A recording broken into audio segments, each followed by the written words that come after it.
আজকে একটি বিশেষ খবর দিনে প্রকাশ করা। ইরানের গুপ্তচর বৃদ্ধির অভিযোগে ১৩ ভারতীয় আটক, ১৫ জুন ২০২৫।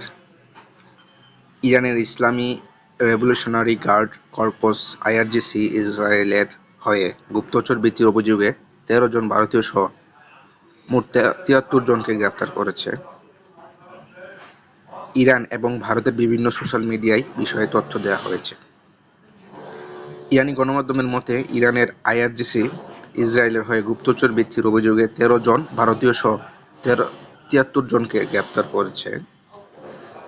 এই গ্রেপ্তারগুলি বিশ্বাসযোগ্য তথ্যের সাথে যুক্ত যে ইরানি সামরিক নেতৃত্বের উপর হামলা একটি অভ্যন্তরীণ কাজ বা একটি গুরুতর নিরাপত্তা লঙ্ঘন ছিল।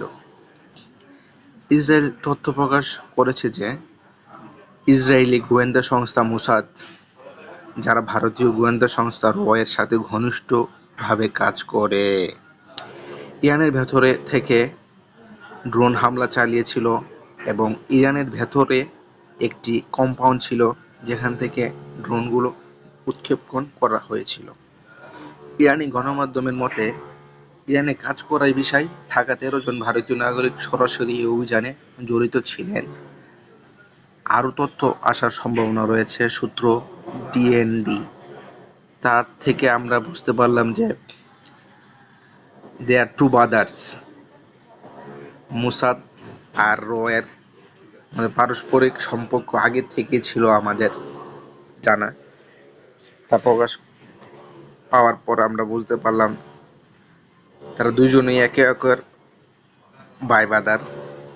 দুনিয়াতে যত অপকর্ম আছে তাদের মাধ্যমে চলতেছে, তাদের গুপ্তচর বৃত্তির মাধ্যমে আমাদের মুসলিমদের এবং বিভিন্ন ইয়ার মাধ্যমে দেশকে ক্ষতি করতেছে এই দুইটা সংস্থা, র এবং মোসাদ। একে অন্যের প্রতি